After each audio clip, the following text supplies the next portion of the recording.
Hola a todas las personas que nos ven en este canal. Vamos a darle continuación a la lectura de este libro, Las guerras de los dioses y los hombres. Yo soy Jorge Quevedo. La última vez que leíamos, hablábamos de la era de Inanna o de Ishtar, que se instaura cuando ella busca un hombre fácil de manipular por ella. Era apenas un jardinero, y lo usa sexualmente como ella hacía con casi todos los terrestres que se encontraba. Y también lo elige para que dirija una nueva forma de gobierno que ya los Anunnakis ven que parece que es necesaria, ¿no? Un hombre fuerte que pueda gobernar por encima de todos los reyes ahí en la región de Mesopotamia, porque ya las guerras por cualquier cosa sencilla entre los reyes ahí en Mesopotamia ya estaba molestando a Enlil, que tenía que intervenir a veces por rencillas pequeñas, ¿no? Ya le molestaba eso del terrestre, pero que decíamos que fueron ellos que le enseñaron las guerras a los terrestres. Ahora están cosechando lo que plantaron, se le fue de las manos también. Y Inanna elige a un hombre para ser como el de mano dura, y lo elige rey, llamado Shahrukin, que era un jardinero. Ella se acuesta con él se acuesta con ella y después entonces lo elige para que dirija lo que se llama el imperio, el inicio de los imperios. Él se llamaba Shahrukin y es conocido en los textos como Sargón I, que fundó una gran ciudad llamada Agadé, ahí en Mesopotamia, después conocida como Akkad, y que era una copia del nombre de la primera capital de Nibiru, que era Agadé también, y que aquí tiene el mismo significado que Nibiru, que significaba unidad.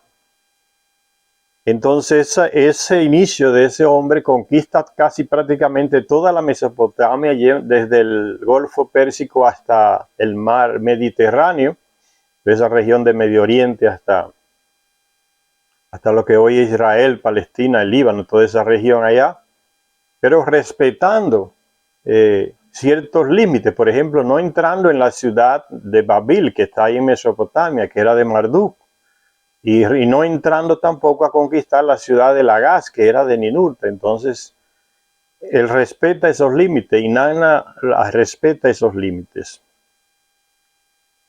Después entonces, esa es como el inicio de un gran imperio, el imperio acadiano, dirigido por Sargón I, ¿no? Apoyado por Inanna. Y esa es como lo que se le llama la era de Ishtar. Dice Zecharia Sitchin, los preludios del desastre, porque esa era de Ishtar, apoyando a ese guerrero, dice que no iba a durar mucho tiempo, va a crear problemas también. Dice Zecharia Sitchin, la información relativa a los últimos años de la era de Ishtar o Inanna nos llegan a través de numerosos textos. Todos juntos nos revelan una sucesión de acontecimientos dramáticos e increíbles, la usurpación de los poderes supremos por parte de una diosa, una Anunnaki, ¿no? No hay nada de diosa. La profanación del santo de los santos de Enlil, el santo de los santos, no es el lenguaje religioso terrestre para definir lo que había en Nippur, la ciudad donde vivía Enlil, ahí en Mesopotamia, donde él tenía su centro de comando. A eso se le llama el santo de los santos, que era como una habitación secreta donde tenía sus aparatos principales, ¿no? El control de todo el sistema que él manipulaba en esa ciudad como comandante en jefe de los Anunnaki aquí en la tierra. Por ejemplo, el santo de los santos, dice la profanación, o sea, entró, se profanó, se entró en ese lugar. Inanna desafió hasta el propio Enlil, su propio abuelo, que la había apoyado para que expandiera todo ese reinado de ese primer imperio acadiano, como se llamó, dirigido por Shahrukin o Sargón I. Inanna no se conformó nunca con el poder que tenía, siempre quería más, y llegó una época en que consiguió controlar todo el poder por encima de Enlil, con el apoyo de Anu y de Enlil, pero después no le hizo caso a él y se le fue por encima. Y eso es lo que se le llama la era de Istar o de Inanna. Dice, la profanación del santo de los santos. Ya no piensen ustedes hoy que el santo de los santos es como la parte donde está el pedacito de pan que la iglesia guarda en las iglesias ahí, como que es el cuerpo de Jesucristo, ¿no? O la parte más sagrada del templo allá en Jerusalén, donde supuestamente estaba el arca.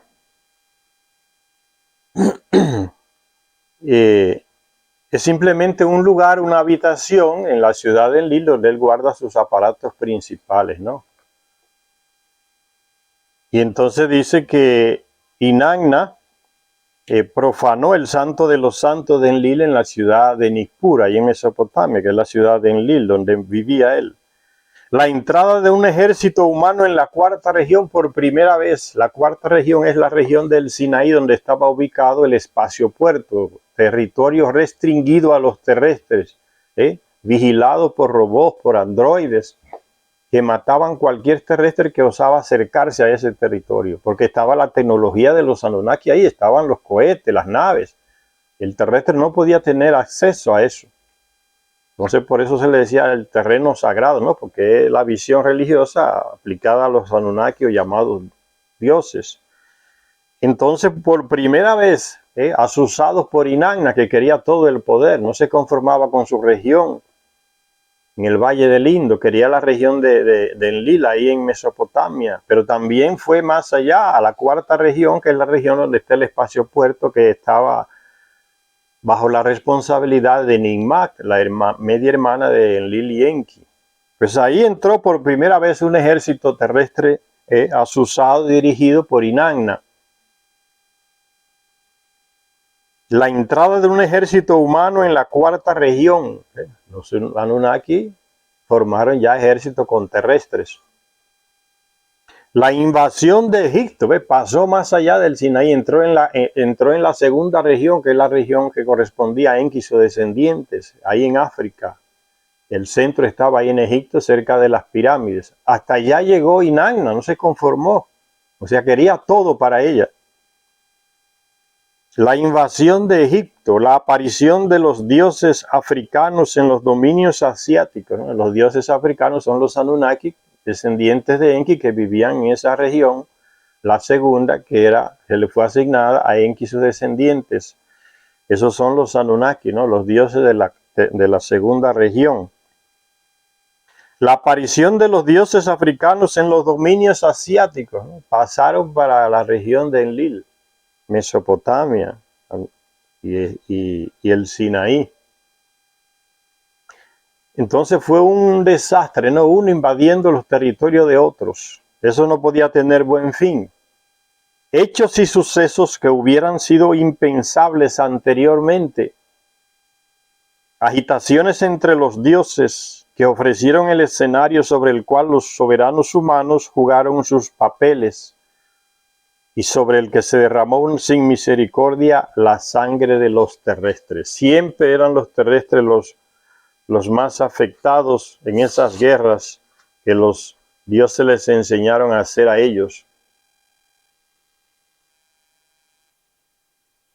Eran los más afectados porque los Anunnaki los ponían a ellos como la carne de cañón, como se dice hoy, ¿no? Que mataran miles de terrestres a los dioses, a los llamados dioses Anunnaki, no les importaba mucho. Para ellos los terrestres eran quinta categoría, ¿no? Y además se reproducían rápido también. Y sigue diciendo Zecharia Sitchin, enfrentada al resurgimiento de su antiguo adversario, recuérdense que cuando Sharrukin o Sargón II se le ocurrió agarrar tierra de Babil, que era como la puerta de los dioses, como decía, la puerta de entrada a Mesopotamia, y donde era propiedad de Marduk, aunque Marduk estaba lejos, hacía miles de años, se enteraba de todo. Y ese Sharrukin cometió el error en su ancianidad, apoyado por Inanna, de ir allá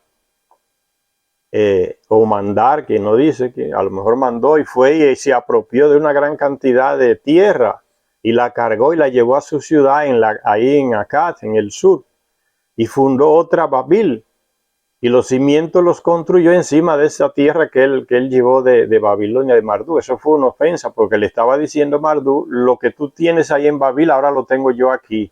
De una manera como decirte, conquisté la ciudad, los poderes que tienes allá. Y Marduk no aguantó eso. Dice que le desestabilizó todo el imperio, levantó reyes en contra de Sargón I, y yo le explicaba eso, que los reyes entonces se rebelaban porque tenían el apoyo de otro Anunnaki poderoso que era Marduk, entonces lo desestabilizó completamente. Recuérdense que Shah Rukh era simplemente un peón, un instrumento de Inanna, o sea, Marduk estaba en el fondo desestructurando todo el imperio que Inanna había formado, usando a Shah Rukh o a Sargón I, como se le llamó después. Por eso dice aquí: enfrentada Inanna al resurgimiento de su antiguo adversario, o sea, a Marduk, ella no podía simplemente darse por vencida, cualquiera que fuera el precio. Poniendo en el trono a Sargón I, a uno de sus hijos, poniendo en el trono de Sargón I, ya había muerto entonces, poniendo en el trono de Sargón I a uno de sus hijos, ella es que lo coloca, sigue la instrumentalización, y Inanna es la que coloca, son peones de ella. Entonces coloca a un hijo de Sargón, y después a otro. ¿Ve? A los hijos de Sargón ya los fue colocando como herederos del trono de Sargón, en el imperio acadiano, la era de ella. Enrolando en sus campañas a los reyes vasallos de las tierras montañosas orientales que habían sido conquistadas por Sargón I. Peleó como una leona enfurecida por su tambaleante imperio. Eso siempre pasa, ¿no? Las pataletas del que se está ahogando. Cuando los imperios van cayendo es cuando se vuelven más violentos, más deshumanos, más sangrientos. Siempre que un imperio a través de la historia va cayendo, comienza a debilitarse, se vuelve más violento. ¿Por qué? Porque está intentando mantenerse. Como yo les dije, son las pataletas del que se está ahogando, ¿no? Se lleva por delante a cualquiera que vaya a ayudarlo y lo ahoga. No le importa que usted lo vaya a ayudar. Si él te agarra y tú te estás hundiendo, él te sigue, te deja que te hunda porque él quiere salvarse él. Tú eres simplemente un instrumento. Entonces los imperios son así. Violentísimo cuando están cayendo. Lo que está pasando hoy no es coincidencia. Matanzas, Israel acabando con civiles en Gaza. ¿Qué diferencia hay con las bombas atómicas que lanzó Estados Unidos en Hiroshima? Miles de inocentes, personas desarmadas, civiles, y ya no se importan con nada, ¿no? Bombardeando ahí en Gaza hospitales, escuelas, iglesias, es para matarlos a todos, ¿no? Una deshumanización horrible, y sonríen, ¿no? Y se sienten felices. Arrasamos con todo, ahora vamos a entrar y a terminar el trabajo. Los miles de muertos quemados, con esas bombas terribles que manda Israel, bombas que se las da a Estados Unidos, no se las da, se las vende. Es horrible, todo el mundo ha visto esas imágenes, ¿no? Es como quemando un basurero, parece que no son personas. Y el Netanyahu de Israel le dice entonces a los otros que ellos son los deshumanos, que son animales humanos. Se olvida lo que él está haciendo, lo que ha venido haciendo Israel hace años con los palestinos. ¿Ves? Se deshumanizan completamente.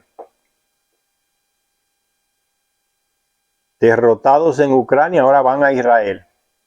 Porque la guerra es un negocio para ellos. Ya lo dijo Biden cuando fue a Israel la semana pasada.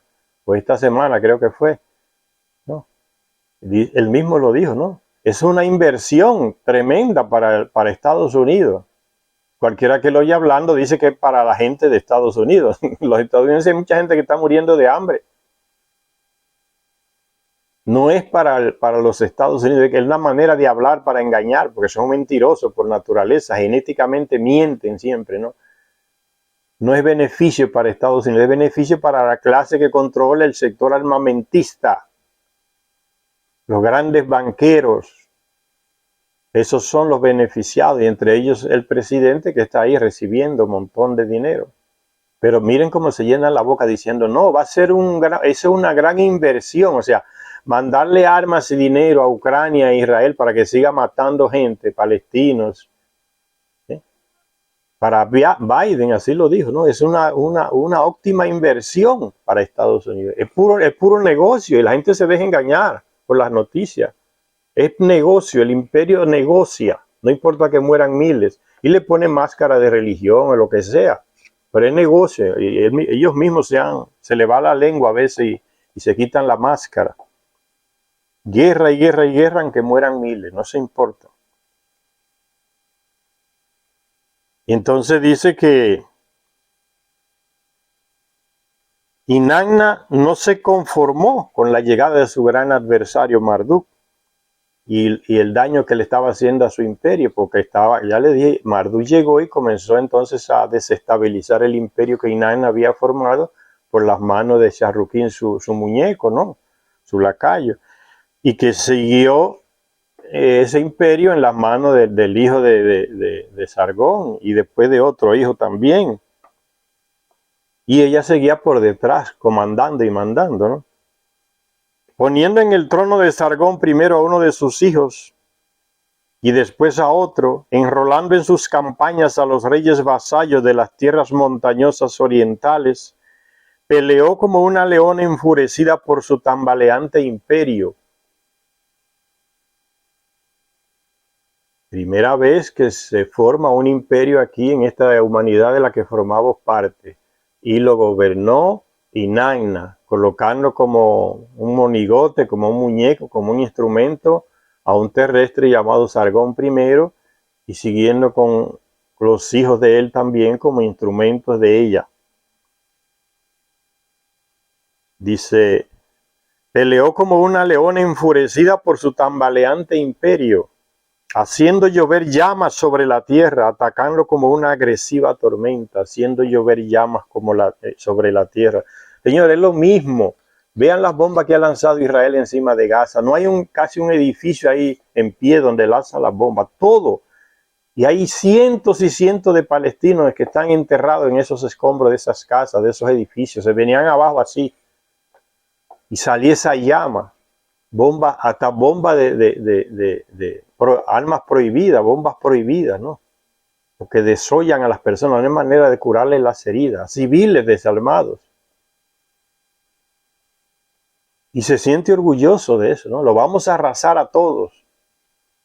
Y no le hacemos caso a nadie porque están apoyados por el imperio que es sangriento como ellos, que es Estados Unidos.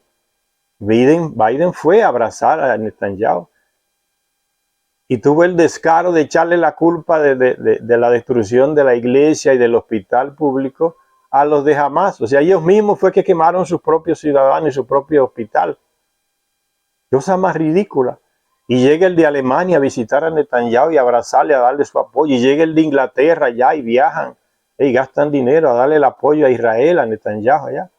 Un tipo que hace días estaba perseguido por la justicia, por corrupto. Estos grandes señores llegan allá a abrazarlo, estamos contigo. Y los pobres palestinos, dirigentes palestinos, hace tiempo de que esperando que la comunidad internacional, que es Europa y Estados Unidos, controlaran a Israel, ayudaran a formar el Estado palestino como fue mandado por una resolución de las Naciones Unidas, y que Israel se la pasó por el trasero hace mucho tiempo. Y ellos no le hacen exigencia de eso. Lo van a apoyar. Y no dicen nada de los niños y niñas y ancianos muertos, enterrados vivos en esos escombros que quedan cuando ese Netanyahu ordena lanzar una de esas bombas de esos aviones. Qué horrible la deshumanización de esta gente. A esos dirigentes que muchos líderes palestinos, idiotas, esperan que le solucionen los problemas. Israel robando tierra, robando tierra, robando tierra. Y el dirigente palestino, no, que la paz, y hablando de la paz y los sistemas y el método pacífico, y habla y habla y habla, y la ONU no aprueba a Palestina como Estado, la misma ONU violando su propia resolución. No la incluye como Estado, porque quien manda en la ONU es Estados Unidos, Israel y los europeos, esos grandes de Europa, el Reino Unido, Francia, Alemania. ¿Cómo es que va a cambiar? Esperando que de eso no va a llegar nunca. Se van a tragar a Palestina entera, Israel, no le va a dejar ni un pedacito de una casa. Y ellos esperando que los líderes europeos y los Estados Unidos solucionen el problema. Si estos están del otro lado, están del lado de Israel todo el tiempo, y ya lo dijeron, estaremos contigo hoy, mañana y siempre, dijo Biden. Y lo mismo dijo el de Inglaterra, ¿no? Y nada, y se lamenta por la muerte de los niños en Israel, y ni media palabra de los miles de niños muertos, asesinados en Gaza, ni media palabra, ¿eh? Se les sale la hipocresía cuando hablan. Si fueran justos hablaran de los dos niños, ¿no? Tanto de Israel como de los de Gaza, pero no, solo los de Israel para ellos valen. Haciendo llover llamas sobre la tierra, eso fue lo que hicieron, bombas y bombas y bombas y bombas. Y eso es lo que hizo Estados Unidos en Irak, en Yugoslavia, ¿no? En Siria, en Japón, llovió llama del cielo, arrasando con todo. Y no le meten, nadie lo lleva a juicio. Todas las instituciones que supuestamente hacen justicia internacional están mudas, como parecen momias. El Tribunal Internacional, la Corte Internacional de Justicia, ahí en La Haya, en Holanda o en Bélgica, muda. Ni una condena contra Israel, ni menos contra Estados Unidos. Ahora sí, condenar a Rusia, vamos a abrir una investigación. O a Venezuela, está todo vendido, está todo podrido. Ninguna de estas instituciones europeas sirven, están todas vendidas. Son parte del problemón que tiene el mundo hoy. Por eso es que ahí está surgiendo un nuevo orden impulsado por Rusia, por China, por otros países que le están uniendo. Porque todo está podrido, permeado por Estados Unidos y la Unión Europea. Lo controlan todo. Lo tienen todo manipulado. Y todo por dinero, es puro negocio. El presidente del secretario general de las Naciones Unidas es otro muñeco, ¿no? El tipo charruquín con Inanna, Guterres, es un muñeco. Él habla según lo que le diga Estados Unidos o la Unión Europea. Si no, él se queda callado. Si condena, es tibio. Apenas dice, mandan una bomba encima de una escuela, de una iglesia. ¿Sabe lo que dice Gutiérrez? Estamos preocupados. No condenan. Lean bien para que vean. Nunca dice, condenamos ese ataque criminal sobre una iglesia con niños y mujeres refugiados, o una escuela, un hospital. No, dicen, estamos preocupados. Ese es el lenguaje que han asumido, porque son cómplices. Solo se preocupan y más nada, y acabó. Y muertos y muertos y muertos, y ellos estamos preocupados. ¿Hasta dónde llega la hipocresía? No, se van deshumanizando. Cuando los imperios están cayendo, se ponen más salvajes, más violentos y más deshumanos. No olviden eso. La historia está ahí. La realidad habla más que cualquier otra cosa. Haciendo llover llamas sobre la tierra, atacando como una agresiva tormenta.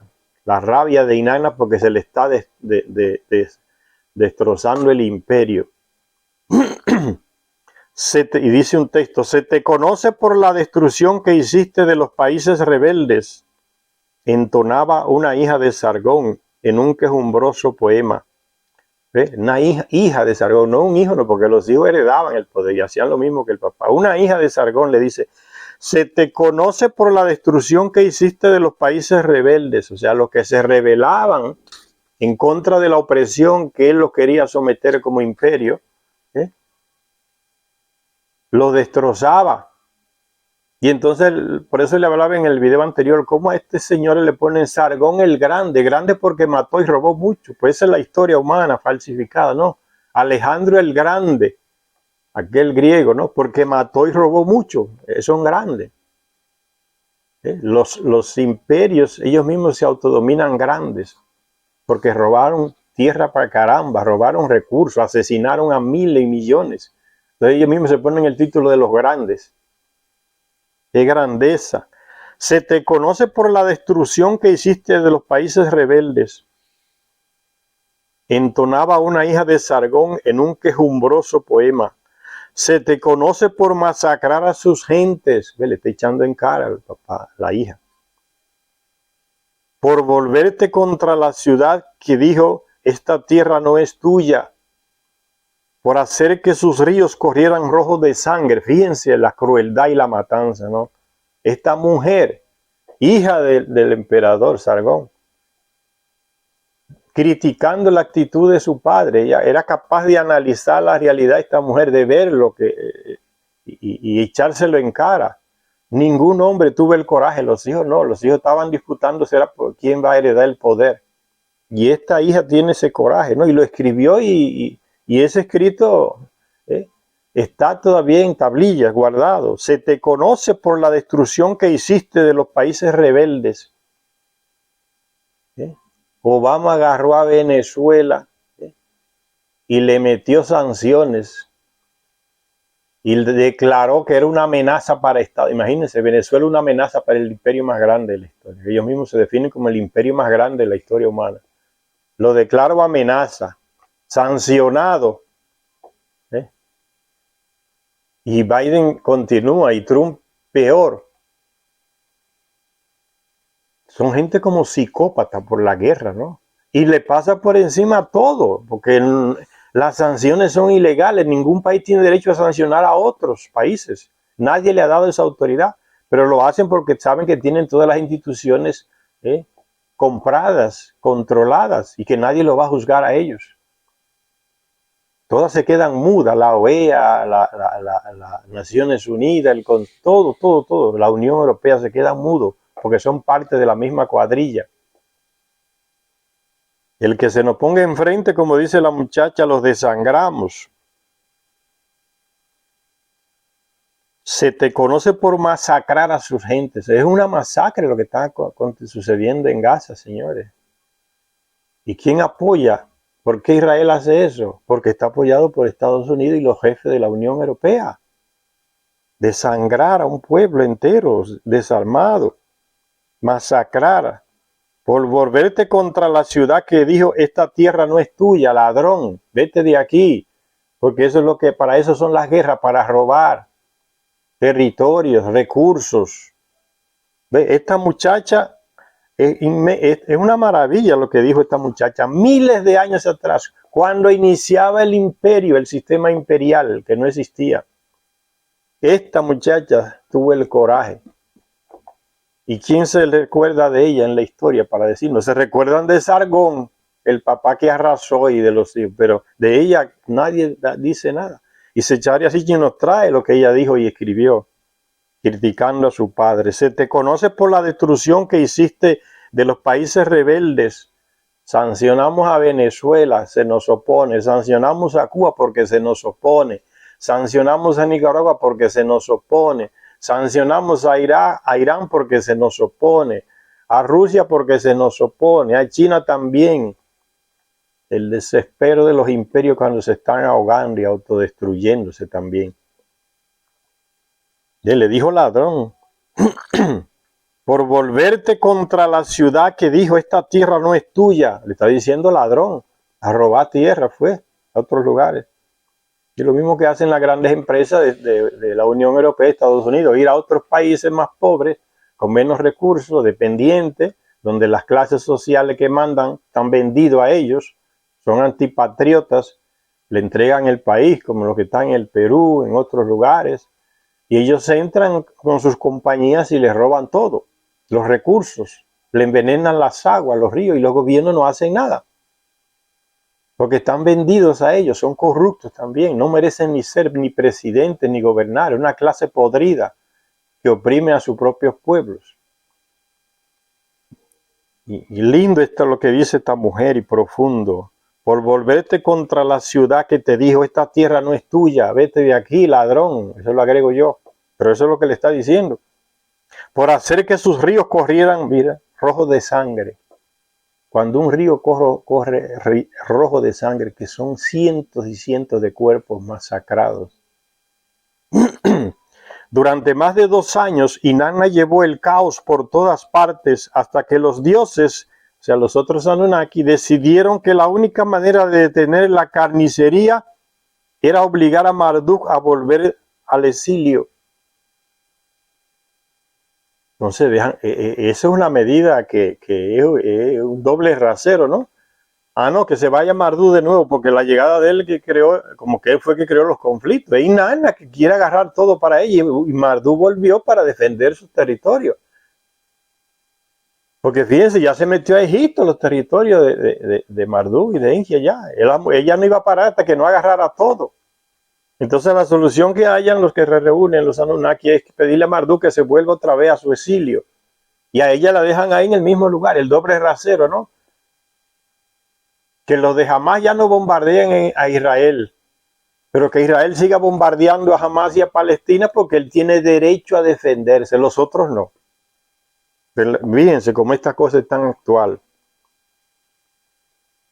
Inanna llevó el caos por todas partes durante más de 2 años, hasta que los dioses decidieron que la única manera de detener la carnicería de los terrestres, era matando terrestres, no era matando Anunnakis, era obligar a Marduk a volver al exilio. Tras su regreso a Babilonia, cuando Sargón intentó llevarse parte de su sagrada tierra, un hecho cuyo simbolismo estaba enraizado en acontecimientos legendarios, Marduk fortificó la ciudad y con particular ingenio mejoró el sistema de aguas subterráneas para defender la ciudad cuando fuera sitiada, tener agua de reserva dentro de la ciudad. Mejoró el sistema de aguas subterráneas, haciéndola invulnerable a los asedios. La inteligencia de Marduk, ¿no? Reforzó su ciudad. Es un error usted cerrarse en una ciudad, en un lugar donde no hay agua. Ya se metió usted mismo en su prisión. El enemigo solo tiene que rodearlo y dejarlo ahí, se muera por sed o por hambre. Él mismo se metió en su caja de muerto, como se dice. Entonces hay que tener un sistema que proporcione agua, que es vital para la supervivencia. Eso hizo Marduk con Babil, su ciudad, porque la veía amenazada ya y Inanna se la iba a llevar por delante con seguridad. Incapaces de, o no estando dispuestos a, sacar a Marduk por la fuerza, los Anunnaki recurrieron al hermano de Marduk, Nergal, y le pidieron que ahuyentara a Marduk de la sede divina, o sea, del territorio ahí en Babilonia, que era territorio de Enlil. Por eso le dice sede divina. En lugar de mandar a Inanna, váyase para su tercera región allá en el Valle del Indo, desarróllela, civilícela más, encárguese. La dejaron ahí igualita, tranquila, el doble rasero. No hay a Marduk que se vaya de nuevo, que el problema es él, no es ella. Bien, eso viene desde ellos, esa doble moral hipócrita. Viene de los Anunnaki, ¿ven? Nos enseñaron a nosotros los terrestres. Entonces recurrieron a un hermano de Marduk, a Nergal, que reinaba allá en el sur de África. Y le pidieron que ahuyentara a Marduk de la sede divina ahí en Babilonia, o sea, del territorio de Enlil, la sede divina. El Edín se le llamaba, Babilonia ahí. Babilonia no, Mesopotamia, es la región de Enlil, donde está incluida Babilonia como ciudad de Marduk. Entonces, parece que ese hermano de Marduk, Nergal, le hizo el juego a los seguidores de Enlil. Los otros Anunnaki que se reunieron. Y fue y le dijo a Marduk, mira, mejor vete, porque esto no se sabe a dónde va a llegar. Y a Inanna la dejaron tranquilita, que era la más ambiciosa de tener. Y se quedó calladita, ¿no? Como hacen muchas mujeres, ¿no? La culpa es de ella y se quedan calladitas porque ella dice, no, que siempre la víctima es la mujer. Entonces ellas hacen y deshacen y que culpen a hombres, ellas se quedan tranquilas. Problema de ellos. No hablan nada.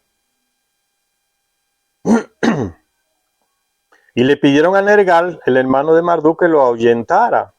O sea, que le dijera, que lo aconsejara para que se fuera de Babilonia de nuevo, volviera para su exilio. Sigue diciendo Zecharia Sitchin, tenemos constancia de estos acontecimientos por un texto al que los expertos llaman la epopeya de Erra. Erra es Nergal, que fue el que ayudó a destruir Mesopotamia porque lanzó junto con Ninurta el ataque nuclear ahí por los lados del Sinaí y queriendo destruir a Babil, la ciudad de Marduk, y provocó la destrucción total de toda Mesopotamia. Se llevó por delante a la civilización sumeria y acadiana en ese ataque nuclear que hizo Nergal. Ese el mismo Erra. Aunque ese hijo de Enki se alió con un hijo de Enlil, que es Ninurta, eran primos los dos. Tenemos constancia de estos acontecimientos, de que Marduk le hizo caso a Nergal y se fue de nuevo, por un texto al que los expertos llaman la epopeya de Erra, pues en él el antiguo cronista llama a Nergal de Erra, epíteto de algún modo despectivo, pues significa el siervo de Ra. Es un texto al que hubiera sido mejor llamarle el relato de los pecados de Nergal.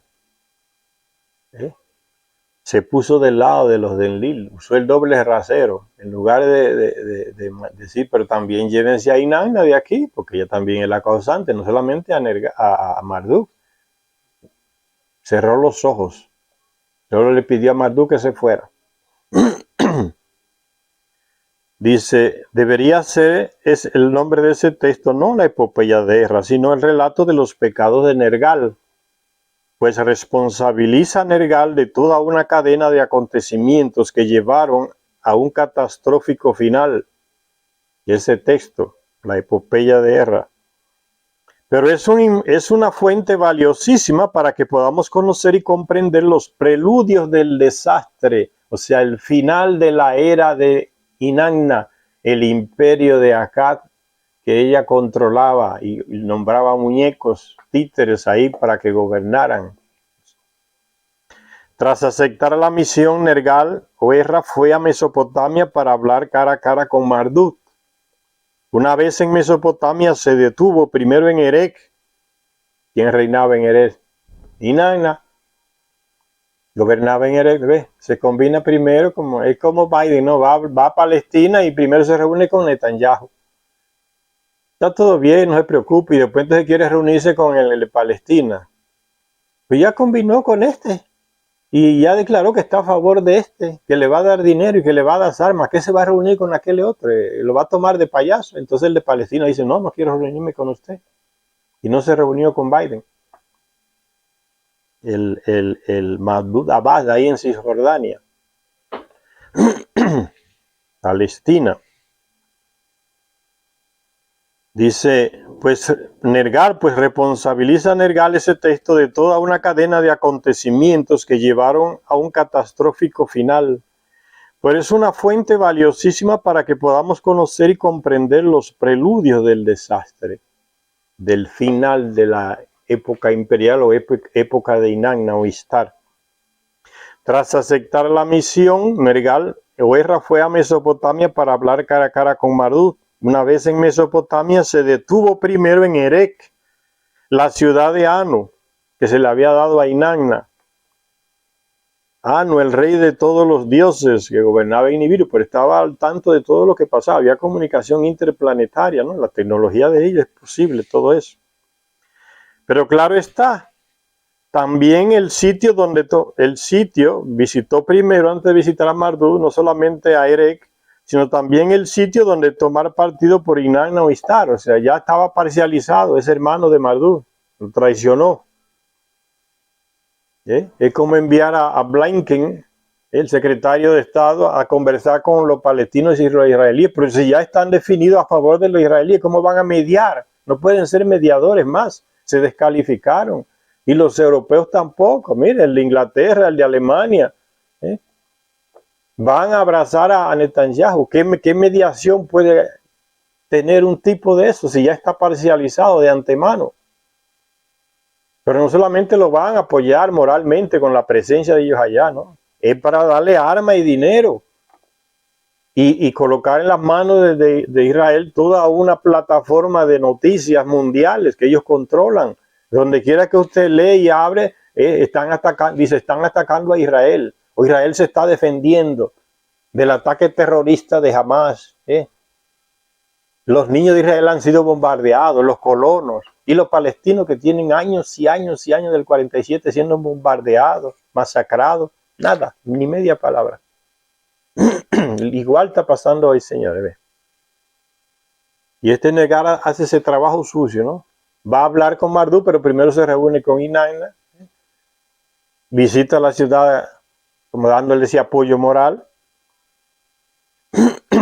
¿Qué mediador podía ser? Entonces sigue diciendo el texto,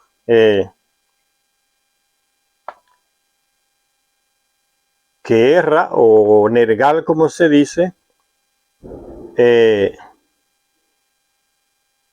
desencadenó con su actuar. Dice, pues responsabiliza el texto a Nergal.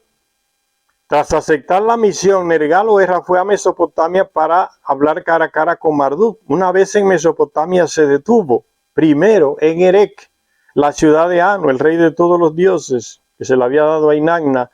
Pero claro está, también visitó antes de Marduk el sitio donde tomar parte por Inanna Istar, que es Erech, la ciudad donde ella reina.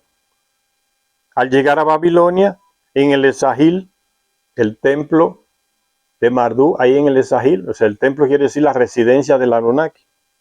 Al llegar al Esagil, en Babilonia, el templo del cielo y la tierra, entró y se presentó ante Marduk.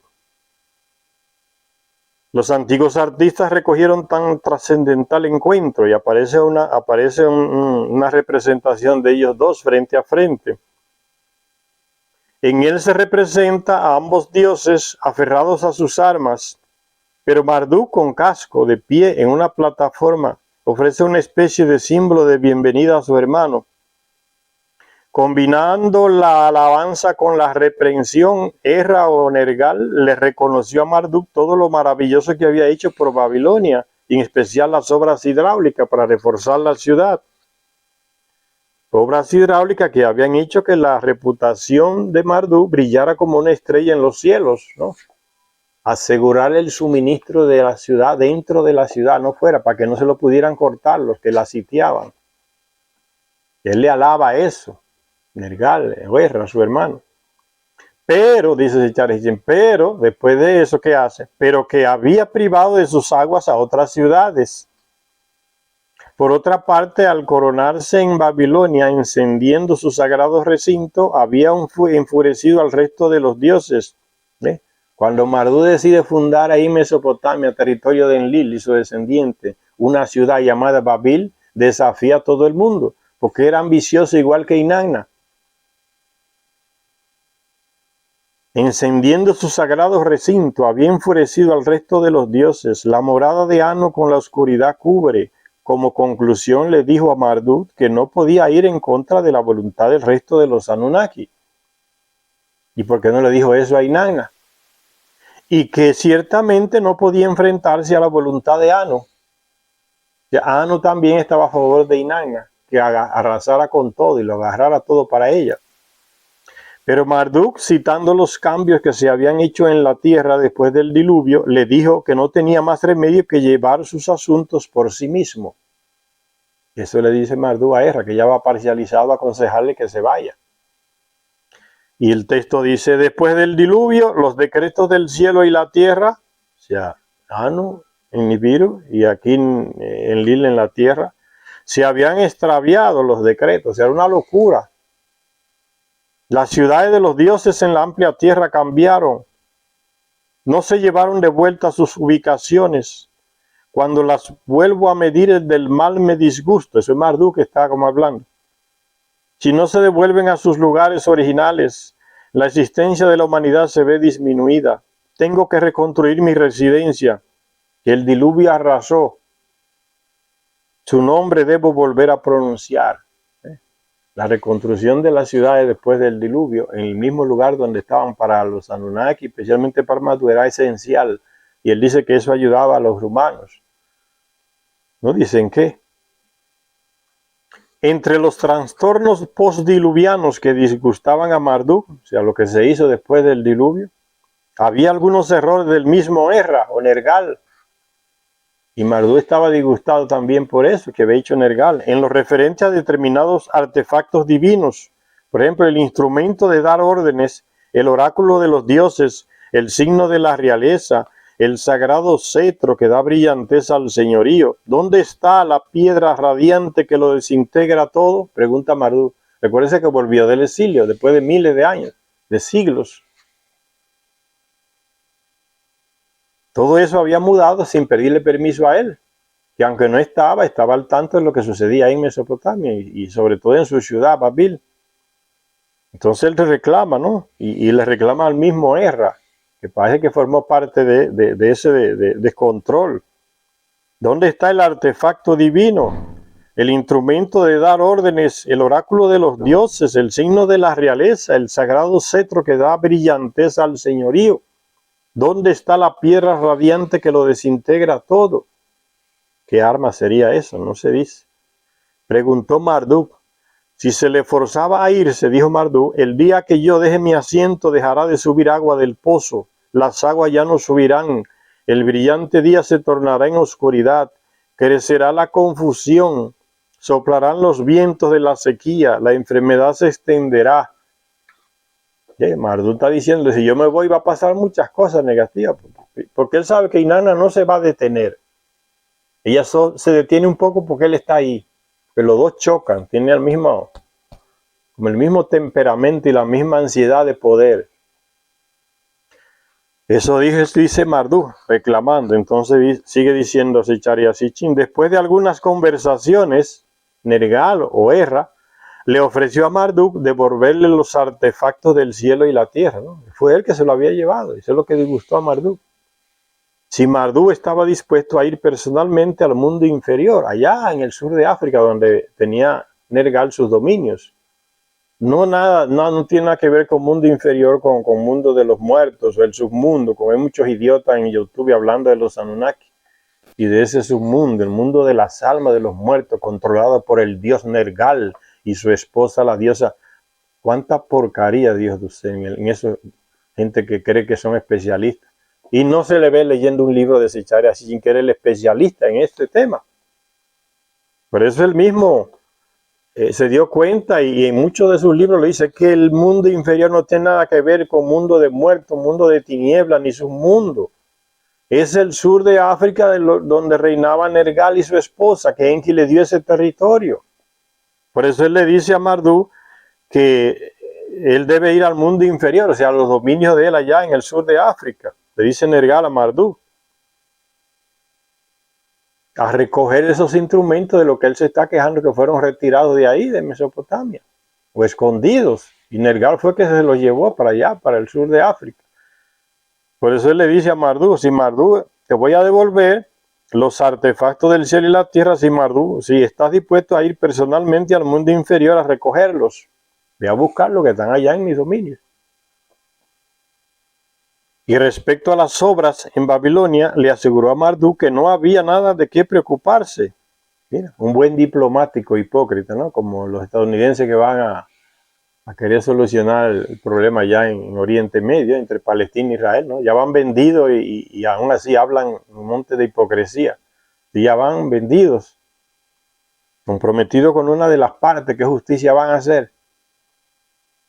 El juez recto escucha las dos partes y no toma parte por ninguna de las dos, hace un juicio justo, analizando la realidad.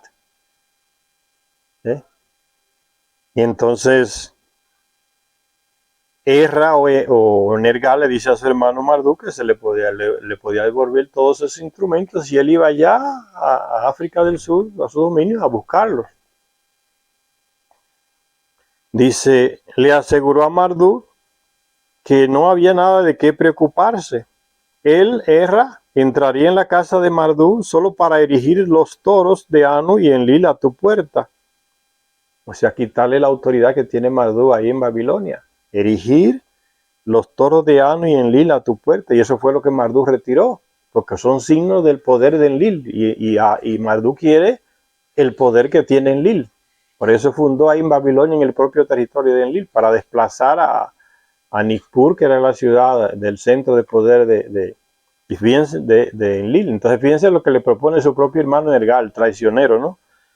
Que si tú déjame colocar de nuevo el toro, que es el símbolo de Enlil, el toro ahí en la puerta de tu edificio en Babil, y la estatua de los toros alados, solo para erigir los toros de Ano y Enlil a tu puerta, estatuas de los toros alados, como las que ciertamente se encuentran en lo que fueran los templos. Ya hay muchas fotos de esos toros alados encontrados ahí en esas ciudades de ellos, ahí, Mesopotamia. Un toro alado como con cara de cabeza de hombre y cuerpo de toro, ¿no? Toros alados. Estatuas de toros alados como las que ciertamente se encuentran en lo que fueran los templos o residencias de los Anunnaki, pero que no haría nada por trastocar las obras hidráulicas. O sea, y es un vendido parcializado y aún así le va a sugerir a Marduk que acepte esos términos. Marduk escuchó esto. La promesa dada por Ezra consideró favorable. Marduk cedió, de modo que bajó de su asiento y al país de las minas, morada de los Anunnaki, allá en el sur de África, los dominios de Ezra o Nergal, allá se encaminó. Ya se dejó engañar por el hermano, que confió. Y es lo mismo que le pasa a Mahmoud Abbas de Palestina, en Cisjordania. Constantemente se deja engañar de los supuestos intermediarios que son los europeos y los estadounidenses. Se deja engañar, le hacen unas promesitas acá y se van tranquilos, dejan tranquilo. Israel sigue robando territorio. Y él siguiéndole pidiendo a los otros que lo ayuden a eso, que lo están engañando. Con Marduk pasó lo mismo, ¿no? Aceptó toda esa palabrería falsa de Nergal y se fue allá al sur de África a buscar los instrumentos. Bajó de su asiento, o sea, dejó de su ciudad. Y al país de las minas, que allá en el centro sur de África, bajando, donde estaban las minas, antiquísimas minas de oro, Namibia y esos lugares por ahí actualmente en África, por ahí estaban esos territorios de Nergal, los Anunnaki, y las minas de oro. Ya se han descubierto una actividad mineradora de milenios. Ya han descubierto quién sería, quién hizo eso. Minerar miles y miles de años atrás, tan profundo. Los Anunnaki están en los textos, ¿no? Dirigidos por Enki. Y sigue diciendo Zecharia Sitchin, persuadido de este modo, Marduk accedió a dejar Babilonia, pero tan pronto se fue, Nergal rompió su palabra. Ven lo que le estoy diciendo. No se puede confiar en esa gente, pues ya están parcializados. No engañar, ¿cuántas veces ya no engañaron los líderes europeos que son muñecos de Estados Unidos? Reuniéndose con Putin y lo engañan. ¿Por qué? Porque Putin tienen otra moral. Los soviéticos tienen otra moral. La palabra para ellos vale, el compromiso que da una autoridad vale como palabra, es un documento firmado. Para los occidentales, Estados Unidos, los líderes europeos, eso es mierda. Te dicen una cosa ahora y después hacen otra y te están burlando. Y no lo digo yo, lo dijo Angela Merkel, lo dijo el expresidente de Francia, François Hollande.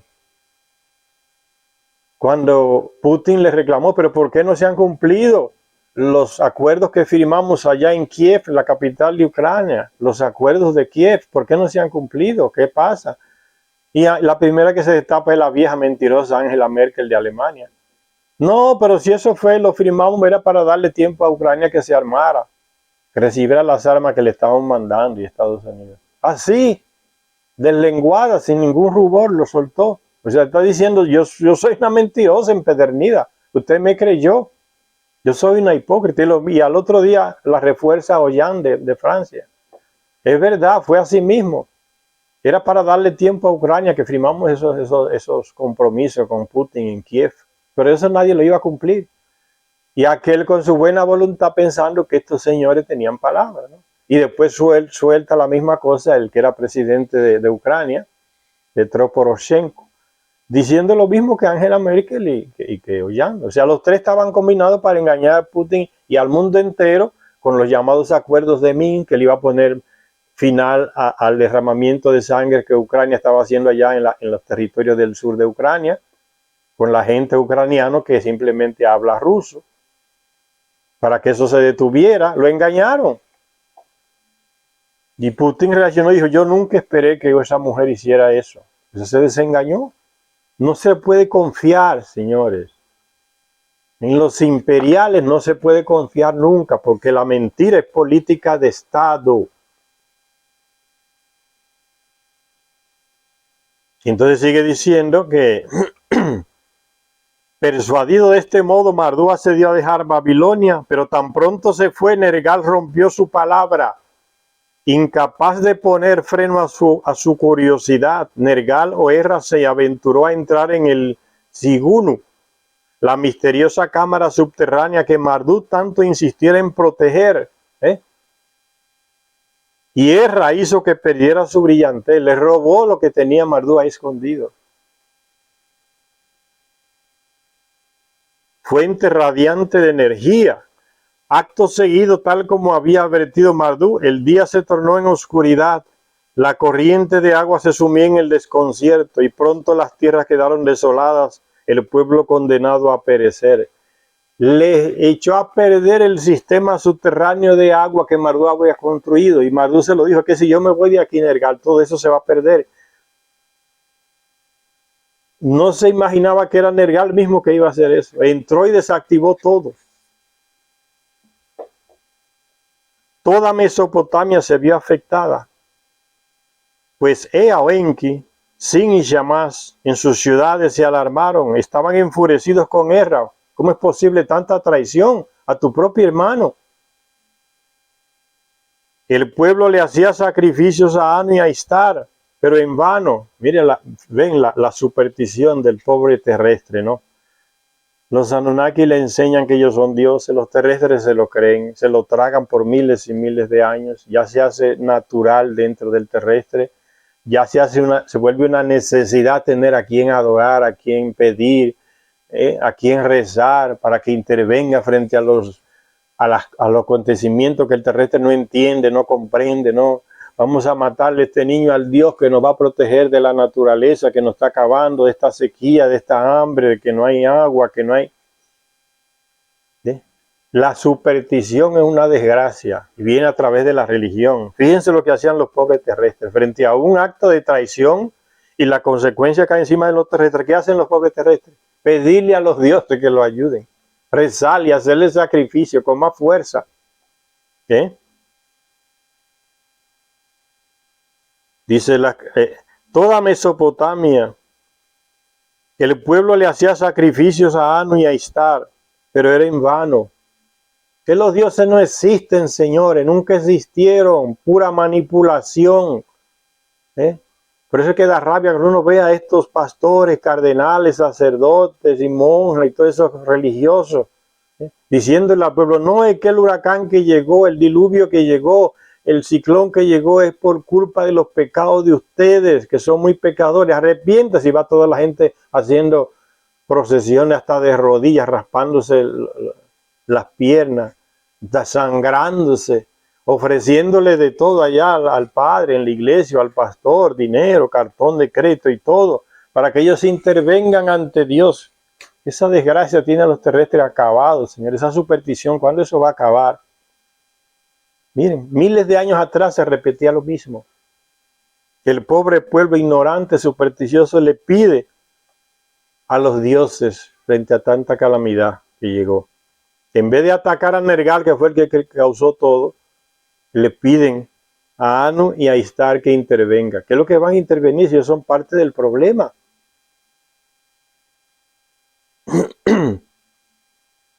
La gente del pueblo le hacía sacrificios a Anu y a Istar o Inanna, pero en vano. Las fuentes de agua se habían secado. Ea, el padre de Erra, Ea es Enki, el padre de Erra, Nergal y de Marduk también. Ea le reprochó a Nergal, su hijo, por lo que había hecho, diciendo, ahora que el príncipe Marduk se había hecho a un lado. ¿Qué has hecho, Nergal? Y ordenó que una estatua de Erra que estaba lista para ser ubicada en el Esagil, ¿ve? El Esagil es el edificio donde vivía Mardú en Babilonia. Erra lo entró y desactivó todo y lo agarró para él. Y se erigió una estatua, traicionó a su hermano de una manera hipócritamente exagerada.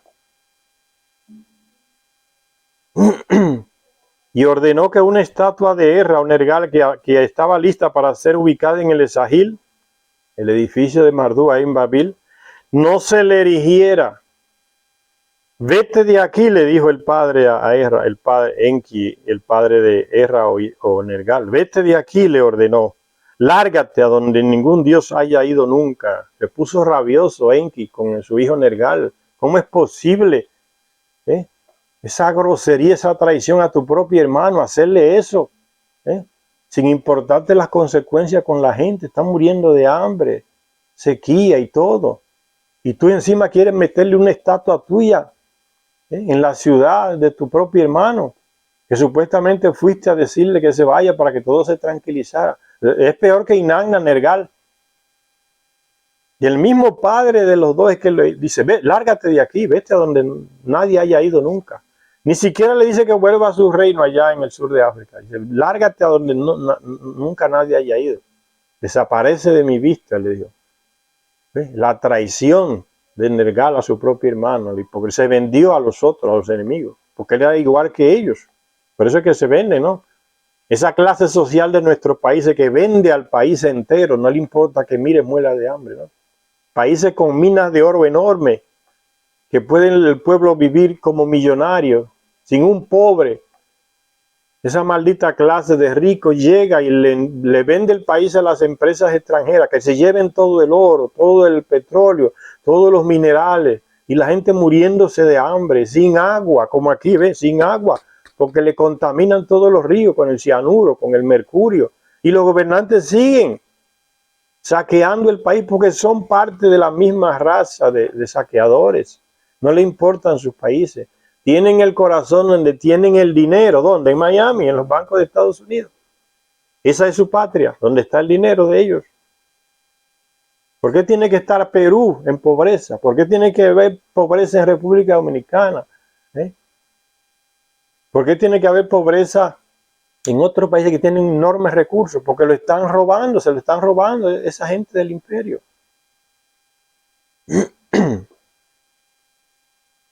Ustedes ven el caso de El Salvador.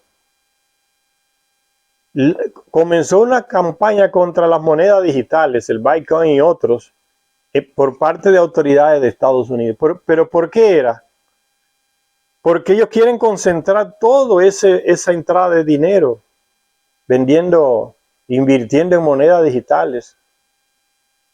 Bukele simplemente quería usar esa moneda o la usa en El Salvador como moneda de cambio.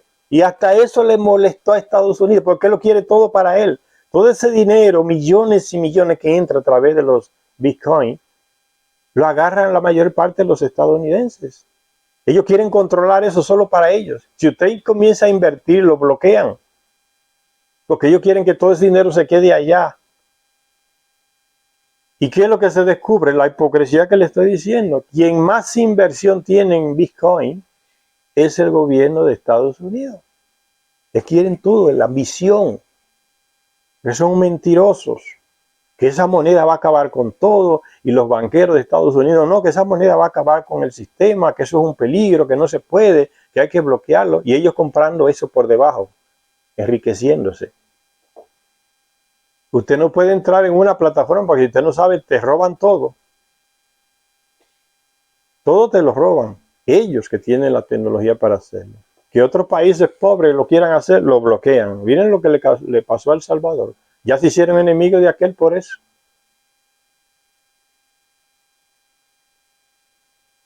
Entonces, este es el ejemplo de traición, de hipocresía, de no tener como ningún criterio moral a la hora de ético, a la hora de hacer las cosas. Nergal contra su propio hermano. Yo le aconsejo a usted, nunca haga negocio con familiares. Los familiares, desde que se huelen que usted tiene un dinerito, ahí van a pedirle prestado. Primos que nunca usted pasaron 30 y 40 años que no se veían, huelen que usted tiene dinero y ahí aparecen queriendo un préstamo. No le van a pagar, no le van a devolver. Porque ellos saben que como familiar usted no lo va a meter preso. Y les roban todo. Hermanos, primos, hasta padres. ¿Cuántos artistas no hay por ahí luchando en la justicia contra su propio padre y su madre? Porque desde pequeño le venían controlando las entradas a él, que era artista, desde niño, y todo el dinero lo tenían los padres, el padre y la madre en una cuenta. Ahora que él es grande reclama, ¿dónde está mi dinero? Ya yo tengo derecho a tener mi dinero, me lo devuelven. ¿Qué nada? Comienza un problemón ahí en la justicia y no le quieren devolver nada y terminan diciéndole, búscate otros padres. O sea, nosotros no quedamos con el dinero tuyo. Búscate otros padres si tú no aceptas lo que te estamos dando. La ambición humana no tiene límites. ¿Sí? El deseo por tener, la avaricia se dice, ¿no? Ese amor exagerado por el dinero. Y eso porque, yo les digo eso porque es lo que duele más. Que te robe un enemigo es una cosa. Ahora, que te robe tu propio hermano, tu propio primo, tu propio padre, tu propia madre, tu propio familiar, eso duele más. Y lo peor es la impotencia. Cuídense, aprendan de la realidad, no de mí, de la realidad que se vive en muchísimos lugares. Y sigue diciendo Zecharia Sitchin que Enki mandó al carajo a su propio hijo por lo que había hecho, ¿no? Vete al lugar donde no haya ido nadie nunca, lárgate de aquí, eres horrible. ¿Sí? Ni el enemigo hizo eso con Marduk, su propio hermano lo hace, ¿ven? Entonces las relaciones de sangre no son la más importante en el ser humano, señores. No siempre son las más importantes las relaciones de sangre. O sea, porque mi madre, mi hermano, mi padre, eso es lo mejor. No siempre es así, señor. Tú puedes encontrar un padre, una madre, un amigo verdadero fuera de tu familia, que no te traiciona, que no te engaña, que te soporta realmente, que no está detrás de lo que tú tienes. Entonces las relaciones de sangre, hay gente que consagra el relacionamiento de sangre, ¿no? Familiar, cercano, como que eso es lo máximo. Y no es. La realidad dice que nunca fue así. Miren un ejemplo aquí. Nergal con Marduk, su propio hermano. Hasta el padre de los dos se horrorizó por lo que hizo este hermano con su hermano. Lárgate a donde ningún dios haya ido nunca aquí en el planeta. O quizás fuera de él. Le dijo a Nergal. Erra se quedó sin voz. Se espantó cuando el propio padre le dijo eso. Erra se quedó sin voz, solo por un momento, pero después dijo algunas cosas imprudentes contra su propio padre. Enfurecido, hizo pedazos la morada de Marduk y prendió fuego a sus puertas. Mire la reacción. Cuando el padre le echa en cara la grosería que ha hecho, ¿no? La traición que ha cometido. Mira cómo reacciona. Pues lo mismo, cuando hoy usted habla en contra de Israel y mucha gente le cae encima, hasta lo quiere matar, como que usted está hablando la cosa más horrible del mundo, ¿no? Y en Europa es peor, son fanáticos, ¿no? Si dice Palestina te mato, estaba yo viendo en una noticia ahí, un tipo en Italia le dice a otro, si tú dices Palestina te mato, y lo mataba. Solo porque dijo Palestina, lo mismo que él acabó de pronunciar. Ahora tú vas a una plataforma pública y en países, gente matándose porque uno habla a favor de los palestinos. No, tiene que ser a favor de Israel. Ah, tú eres antisemita, tú eres antijudío, tú esa porcaría la sacan, no tiene nada que ver. Estamos hablando de justicia. No quieren. Porque la campaña de años y años, ¿no?, a favor de Israel no tiene límite, porque ellos tienen el control de los medios con Estados Unidos y los dirigentes europeos. Entonces el bombardeo es constante. Cuando tú contradices eso, tú apareces como anormal. Y eso es lo que le dicen las autoridades israelíes a la gente que los critica. Tú eres anormal, tú no estás viendo lo que está pasando. Son ellos que están ciegos y creen que los otros están ciegos. Como que nadie ve los bombazos que están tirando hace años, destruyendo todo tipo de casas, de edificios enteros. Esa es la locura, ¿no?, en que se cae, ¿no? Cuando los imperios se están derrumbando, Señor, caen en la irracionalidad más grande que usted puede imaginar. Lárgate a donde ningún Dios haya ido nunca. Se espantó Erra, pero entonces reacciona mostrando lo que realmente es. Fíjense. Enfurecido hizo pedazos la morada de Marduk, el Esagil, el templo, la residencia grande que Marduk tenía en Babilonia. La destruyó.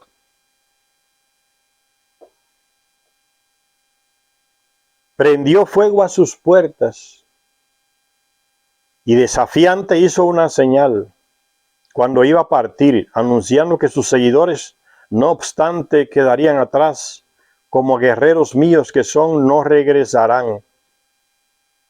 Y sucedió así que cuando Erra volvió a Cuta, ahí en África, en sus dominios, los hombres que habían ido con él se quedaron, estableciendo durante mucho tiempo la presencia de Nergal en tierras de Zen. O mejor dicho, él dejó los soldados de él ahí y no volvieron con él a su reino en África. Le dejó la ciudad de Marduk invadida. Fíjense, después de todo lo que había hablado con Marduk. Hizo peor que Inanna Nergal, hermano de Marduk. De esas cosas, esas actitudes las aprendimos de los Anunnaki. Por eso les digo, no siempre los lazos sanguíneos son los más fuertes, los más sinceros, los más verdaderos. Tengan cuidado. Eso está en nuestra genética, lo heredamos de los Anunnaki, imagen y semejanza de ellos. Siempre se los repito, no se confíen tanto. Aprendan a cuestionar desde pequeños actitudes. No importa que sea en su padre, en su madre, en su primo, en su hermana, todos cometemos errores. Cuando tú creces pensando que aquella persona nunca se equivoca, ¿por qué tu madre o tu padre? ¿O por qué tu hermano? Estás creciendo deformado. Cuando vienen a decirte, mira, tu hermano mató a fulano, robó tal cosa. Dices, no, mi hermano no era ladrón, no. Ah, no. Y no lo crees hasta que te muestran las pruebas. Y a veces te las muestran y no lo crees. Porque ya estás condicionado desde pequeño, ¿no? Hermano no roba. Yo no puedo acusar a mi familiar. ¿Y cuántos jueces no hacen eso? Que tienen la misma mentalidad corrompida desde pequeños, ¿no? No, porque fulano está robó, condenado a 30 años. Mi hermano fue que robó. No, espera ahí. Vamos a ver cómo conciliamos, si hacen un rejuego y terminan pasándose la justicia por el trasero, ¿no? Porque es su hermano, es un familiar. ¿Ves? Todo, se deforma todo. Uno tiene que tener principio. ¿El principio qué? Fidelidad a la justicia, a la verdad. Y eso pasa por encima de todo tipo de relacionamiento humano. No importa que usted sea mi amigo o mi hijo, usted robó, va preso. O mi primo también, o mi padre también, mi madre también. Yo los denuncio. Robaron, es robo. Ah, no, pero lo vamos a tapar y a darle un colchoncito ahí a pasarle la mano por la cabeza porque es primo, hermano. Eso destruye la sociedad y los pueblos no avanzan con ese tipo de mentalidad, ¿sí? Porque eso alimenta el robo, a que esa persona continúe haciendo eso que hizo, porque ya sabe que le van a pasar nada más la mano por la cabeza. Y eso viene ya de la creación que le damos a los hijos desde pequeños, ¿no? Cuando un hijo tuyo viene con algo que no es de él, mándalo a devolverlo, porque tiene que ser de otro. Mira, fui al comercio, mamá o papá, y me dieron de más, me devolvieron dinero de más. No se lo celebre. Dale un tapa en la mano y mándalo a devolver. Ese dinero no es de él. Porque si lo deja, se vuelve ladrón después. Y a ese lo eligen de diputado, de senador, de presidente. ¿Qué va a hacer? Roba. Ya usted le enseñó desde pequeño que se roba y no hay problema. Porque se lo celebró.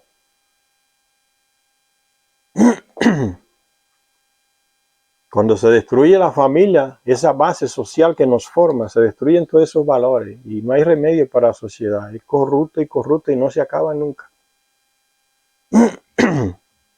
Entonces Erra destruyó todo y hasta dejó soldados ahí en lo que es la ciudad de Babil. Sucedió que así que cuando Erra volvió a Cuta, los hombres que habían ido con él se quedaron, estableciendo durante mucho tiempo la presencia de Nergal en tierra de Zen, ahí en Mesopotamia. Se les asignó una colonia no lejos de Babilonia, a ese ejército que dejó Nergal ahí. Quizás como guarnición permanente en Samaria en tiempos bíblicos hubo gente de Cuta que adora a Nergal. En la Biblia está ese señalamiento. Gente de Cuta que adora a Nergal, el ejército que dejó allá, que eran sus seguidores. Y hubo un culto oficial a Nergal en Elán, ahí en el norte de Mesopotamia. Se les asignó una colonia, tal como lo evidencia una extraña escultura de bronce encontrada allí, en donde se ve a unos adoradores de rasgos inequívocamente africanos. Nergal estaba en África, el ejército que vino con ellos eran negros africanos, no olvidemos ese detalle, que contra los africanos hay demasiado prejuicio y una historia toda manipulada a nivel mundial. Los africanos estaban en Asia. En gran parte de Asia estaba habitada por africanos. Todo lo que eso es China, por ahí estaba lleno de africanos. Hay fotos de africanos chineses con los ojos rasgados, porque hay tribus en África que tienen esa característica de ojos rasgados. Fueron a Asia. Hay fotos antiquísimas. ¿Quién expulsó a los africanos de África y de Europa también? Y es que hubo una campaña para exterminarlos y expulsarlos. Después de la revolución de Mao fueron expulsos todos, y antes también. Fueron expulsados poco a poco de todo lo que Asia y Europa. Lo volvieron todos a África. Aquí en Mesoamérica había negros que vinieron de África. ¿Quién los llevó? El dios Toc, hermano de Nergal y de Marduk. Ningisida se le llamaba en Mesopotamia, que se fue huyendo con un grupo de seguidores, dice, en su nave, lo llevó allá a Mesoamérica y fundó ciudades. Son los olmecas, se le dice ahí en el sur de México, los olmecas, el origen de esas culturas, todavía están los rastros de ellos ahí. Estatuas grandes de piedra, no estatuas, cabezas de piedra grandísimas, talladas, todas con rastros africanos. ¿Por qué no están? Los desaparecieron, los fueron eliminando poco a poco. Hay registro de esos, en que aparecen negros trucidados, cortados en pedazos. Los fueron eliminando. Seguidores de ¿quién? De Ningisida, que en Mesoamérica se le llamó la serpiente emplumada, Quetzalcóatl, Kukulcán y otros nombres. Y lo dicen las tablillas, ¿no? Yo no me invento cosas, yo no soy especialista en esto, lo dicen las tablillas sumerias traducidas por Secharia Sitchin. Fue Ningisida o Tot en Egipto, o la serpiente emplumada de Mesoamérica, que se fue con varios seguidores hacia ese lugar. Cuando Marduk llegó a Egipto, lo expulsó después del exilio de Marduk. Por eso se explican esas caras de piedra tallada en Costa Rica, por ahí, en el sur de México. Están los rastros ahí, son los olmecas, negros todos, con rasgos negros. Y en Asia pasó la misma cosa. Todavía hay chinos que se siguen casando con negros, están allá, todavía no lo han podido expulsar completamente. Ese rastro genético continúa y la sangre ala, como dicen, la sangre atrae. ¿Sí? Están ahí todavía.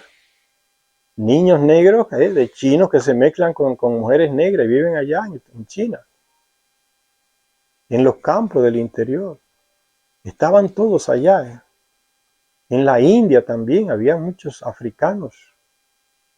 La historia está muy manipulada, señores, sobre todo en contra de los negros africanos. Y entonces sigue diciendo Secharia Sitchin,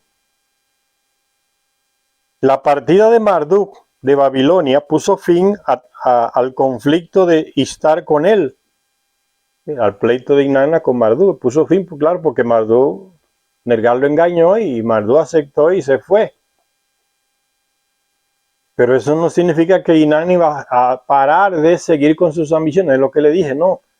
Cuando usted va a mediar y ya es parcializado, usted no es mediador, usted es apoyador del que está haciendo lo que está equivocado, ¿no? Estados Unidos llevándole armas a Israel y quiere mediar entre palestinos e israelíes. ¿Cómo que va a mediar? Ya se quitó la máscara, le vamos a mandar tantos millones de dólares a Israel. A Palestina le damos una limosna para que construya otra escuela, aunque después Israel vuelve y se la bombardea, no importa. Y eso mismo hacen los alemanes, los franceses, los ingleses, construyen, le dan una limosna a Palestina, le construyen un sanatorio, una escuela, un hospital, y Israel va, ¡pum!, se lo bombardea. ¿Qué hacen los europeos? Estamos preocupados por el bombardeo. Ya se lo destruyeron, vuelven y le dan dinero de nuevo. En lugar de solucionar el problema, mire, usted se queda acá como Israel y usted se queda acá como Palestina, no le dándole limosna a los palestinos para que se queden tranquilos. ¿Ven la hipocresía? Eso es lo que está pasando, señores. La partida de Marduk de Babilonia puso un fin al conflicto de Istar con él. Choque entre Inanna y Marduk. En la misma ambición de los dos de poder.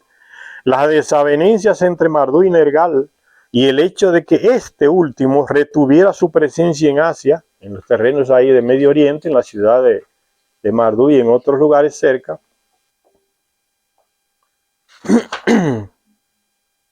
llevaron esa presencia y esos hechos de Nergal llevaron a una alianza no intencionada entre Istar y Nergal, porque ya estaban combinados los dos, eran del mismo equipo. Así pues, el destino iba forjando con el tiempo lo que acabaría siendo una cadena de acontecimientos trágicos que nadie podría haber previsto y que posiblemente nadie había deseado. Una cadena que llevaría a los Anunnaki y a la humanidad aún más cerca de un final definitivo. El final se está acercando. ¿Cuál? El final de la civilización sumeria, de toda Mesopotamia.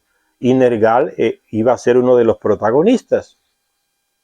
Lanzó el ataque nuclear junto con Ninurta, intentando destruir de nuevo a Marduk, que volvió, intentó de nuevo recuperar sus lugares, su espacio puerto, su ciudad en Babil, y Nergal fue parte del ataque para destruirlo y provocó el desastre nuclear que barrió de la tierra la civilización sumeria. Por eso dice el desastre, el final definitivo estaba cerca, dice Zecharia Sitchin.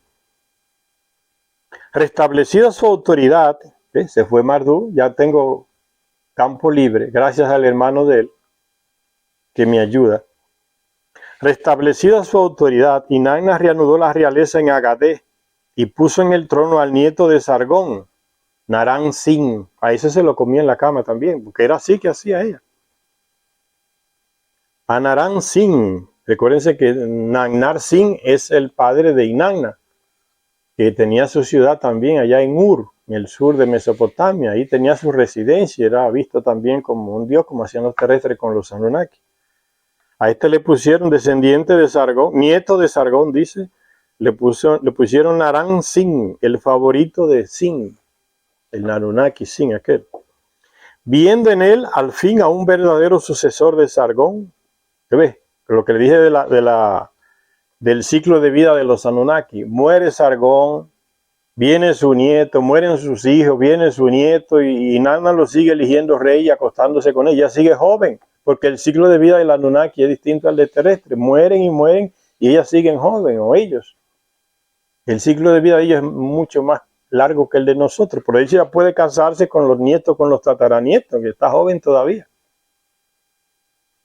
Dice, nieto de Sargón, Naram Sin, el favorito de Sin, viendo en él al fin a un verdadero sucesor de Sargón, Inanna le empujó a que buscara la grandeza, vuelve otra vez, que se convierta en muñeco de ella, en títere de ella, que es la que controla el imperio por detrás. Las fuerzas oscuras que controlan el imperio, ¿quiénes son? Pues en ese papel lo hacía Inanna.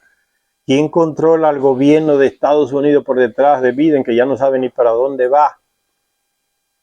El poder oculto en Estados Unidos. Esos son los que controlan. Nombran a los presidentes, los quitan, ponen. Es el papel de Inanna, ¿eh? Los Anunnaki nos enseñaron eso. El favorito, viendo en él al fin a un verdadero sucesor de Sargón, Inanna le empujó a que buscara la grandeza. O sea, que se volviera conquistador, sanguinario. ladrón de territorio. Eso es lo que le está diciendo. Busca la grandeza, significa eso. No es nada bonito. Tras un corto periodo de paz y prosperidad, Inanna incitó a Naram Sin a embarcarse en la expansión del antiguo imperio acadiano. Fundó ella con su ex amante Sargón I, Sharrukin. Dice, para que se embarcase en la expansión del antiguo imperio, y no tardó en invadir los territorios de otros dioses, pero estos se mostraron incapaces o poco dispuestos a combatirla. Otros Anunnaki que tenían sus ciudades, se decía en un himno a Inanna, no podrían permanecer ante tu terrible rostro, no podrían calmar tu furioso corazón. Algún lambón de Inanna, algún, como se dice, algún lambeplato de esos tumbapolvo de Inanna, escriben esos textos así. Señores, no es diferente a lo que está pasando hoy. ¿Cuántos historiadores no agarran a escribir libros de historia y le piden dinero al presidente? Mira, dame tanto dinero, voy a hacer un libro de historia. ¿A quién beneficia? Al presidente, ¿no? Lo pone como un santo. Sí, eso lo aprendimos con los Anunnaki. Estos tumbapolvos que escriben a favorecer. Y es lo mismo que hacían los cronistas de las Indias. Le dedicaban el libro al rey de España. Claro, en financiamiento garantido. O al rey de Portugal, o al rey de Inglaterra, o al rey de Alemania, o al rey de Bélgica. Era solo dedicarle el libro a ellos y tenían dinero garantido para publicar su obra. Y en esos libros, los demonios eran los oprimidos y los dioses civilizadores son los que pagaron para que usted imprimiera el libro, ¿no? Los conquistadores. Es lo mismo, no hay nada extraño en esta lectura y lo que está pasando hoy, señores. Este escribió ese texto así. Los grandes dioses Anunnaki huyen ante ti como murciélagos asustados. Eso le escribe un lambón terrestre de Inanna. Se decía en un himno a Inanna, no podrían permanecer ante tu terrible rostro, no podrían calmar tu furioso corazón. Porque esos dioses o esos Anunnaki que parece que no tenían mucho poder, en lugar de enfrentarse en una guerra con Inanna, que tenía poder, tenía apoyo de Enlil, que era el jefe, tenía apoyo de Anu, que era su amante. Entonces, ellos no tenían poder, ese tipo de Anunnaki, más simple. Y entonces, en lugar de enfrentarla, se retiraban, que ocupe la ciudad. Me busco otro lugar donde vivir, donde los terrestres me vean como Dios, y allá me instalo. Eso es lo que pasaba. En algunos relieves aparecidos en los territorios que se anexionó Inanna con su títere Naram Sin, nieto de Sargón I, en algunos relieves aparecidos en los territorios que se anexionó, se representa a Inanna como a la despiadada conquistadora en que se había convertido, una mujer sanguinaria. Y el poder corrompe, Señor. Al principio de sus campañas, a Inanna aún se le llamaba amada de Enlil, su abuelo, y la que cumple las instrucciones de Anu, su bisabuelo, que era también su amante. Pero después su esencia comenzó a cambiar de naturaleza, desde la supresión de las rebeliones hasta un plan, o sea, suprimir lo que se le rebelaban a sangre y fuego, ¿no? Desde la supresión de las rebeliones hasta un plan calculado para hacerse con la supremacía completa de todos los Anunnaki. Eso es lo que ella quería. De todo, lo que era de Enki, de Enlil, todo lo quería para ella. Las crónicas de aquellos tiempos se recogen en dos series de textos, una que trata de la diosa y otra que trata de su representante Naram Sin. En ambas crónicas se indica que el primer objetivo prohibido de Inanna fue el lugar de aterrizaje de la montaña de los cedros, la plataforma de aterrizaje ahí en el Líbano, en Baalbek, quedan sus restos todavía. Asegurarse la llegada y la salida de las naves ahí. En un punto estratégico. Es como hoy capturar el aeropuerto de tal lugar. Ya tenemos controlado. De aquí no sale aviones a bombardearnos. Ya lo controlamos el aeropuerto. O controlamos el cuartel tal, ya esa infantería aquí no sale más, está presa. Son lugares estratégicos, ¿no? Entonces dice, en ambas se indica que el primer objetivo prohibido de Inanna fue el lugar de aterrizaje de la montaña de los Cedros, ahí en las montañas del Líbano. Por su familiaridad con los vuelos, era piloto, tenía nave, Inanna. Inanna conocía bastante bien aquel lugar. Ella prendió fuego a las grandes puertas, estaba todo cercado para prohibir la entrada de los terrestres y tenía vigilantes. Ella entró y arrasó con todo. Ni los vigilantes pudieron oponérsele con las armas que ella tenía. Quemó las puertas, dice. Prendió fuego a las grandes puertas de la montaña y tras un breve asedio obtuvo la rendición de las tropas que la custodiaban. Ellos se disgregaron de buena gana. No le hicieron resistencia y se retiraron. Esos son Anunnakis. Vamos a parar por aquí, Señor. En la próxima seguimos cómo terminó la era de Inanna, el imperio que formó, apoyándose en títeres como Sargón I, Charruquín, después sus hijos y después su nieto Naram Sin. El poder oscuro detrás del trono, Inanna, como sucede hoy en Estados Unidos y en otros lugares. ¿Quién manda el poder detrás del trono? Detrás de los presidentes, ¿quién es que manda? Banqueros, millonarios, a nivel mundial.